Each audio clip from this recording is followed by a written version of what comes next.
Right doctor. ఇంతకుముందు మీరు అన్నారంటే ఒక్కొక్కరి శరీరం ఒక్కొక్కలా ఉంటుంది, శరీర తత్వాన్ని బట్టి మందులు ఇవ్వాల్సిన అవసరం ఉంటుంది అని. అవును. అంటే డయాబెటిక్ పేషెంట్స్ అందరికీ ఒకే రకమైన ట్రీట్మెంట్ ఉండదా డాక్టర్?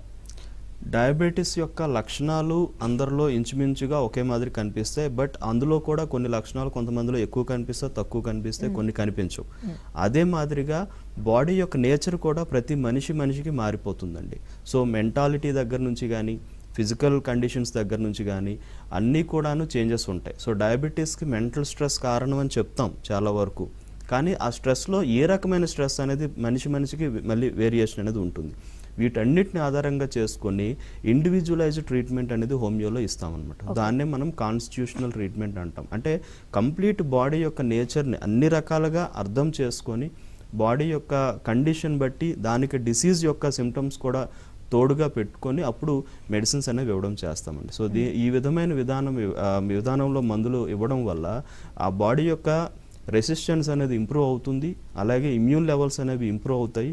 సో తద్వారా న్యాచురల్గా ఉండేటటువంటి సిస్టమ్ అనేది మళ్ళీ ఆ కండిషన్ అనేది నార్మల్గా పనిచేయడం జరుగుతుంది. డిజార్డర్గా వెళ్ళేటటువంటి సిస్టమ్ అనేది మళ్ళీ ఆర్డర్లోకి వచ్చేటువంటి అవకాశం, రెగ్యులర్ అయ్యేటువంటి అవకాశం అనేది కనిపిస్తుంది. Yes doctor. కాలర్ లైన్లో ఉన్నారు, హైదరాబాద్ నుంచి కాల్ చేశారు శివకుమార్ గారు. శివకుమార్ గారు, హలో, మాట్లాడండి డాక్టర్తో. హలో సార్, నమస్కారం సార్. నమస్తే సార్. హైదరాబాద్ నుంచి మాట్లాడుతున్నా సార్. చెప్పండి సార్, చెప్పండి. సార్ నా ఏజ్ 45 సార్.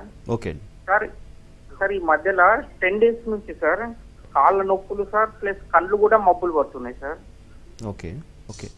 సో అంటే కళ్ళు మబ్బులు పట్టడం, విజనరీ డిస్టర్బెన్సెస్ విజువల్ డిస్టర్బెన్స్ అనేది కనిపించడం కానీ, దాంతోపాటుగా కాళ్ళల్లో నొప్పులు, ముఖ్యంగా పాదాలు గుచ్చినట్టు ఉంటాయి అని చెప్తారు, లేదంటే నొప్పి పెడుతున్నాయని చెప్తారు. అలానే కొన్నిసార్లు మంటలుగా అనిపించడం కానీ, తిమ్మిర్లుగా అనిపించడం కానీ, ఇలాంటి లక్షణాలు ఉంటే కనుక అది డయాబెటీస్లో కూడా కనిపించే అవకాశం అనేది ఉంటుందండి. బట్ అవసరం మనం చెక్ చేసుకొని చూడడం అనేది అవసరం. చెక్ చేయించుకొని దాన్ని బట్టి మనకి కన్ఫర్మ్ అయితే చూడవచ్చు. కానీ ఇతర వేరే డిసీజెస్లో కూడా ఇవి కనిపిస్తాయి, చిన్న డెఫిషియన్సీస్లో కూడా ఇవి కనిపిస్తూ ఉంటాయి. కానీ ఒకసారి డయాబెటిక్ లెవెల్స్ అనేవి చెక్ చేయించుకోవడం అనేది చాలా అవసరం అండి. చెక్ చేయించుకుని దాన్ని మనం ఉందా లేదనేది కరెక్ట్గా డయాగ్నోస్ చేసుకోగలిగితే కనుక బెటర్గా ఉంటుంది.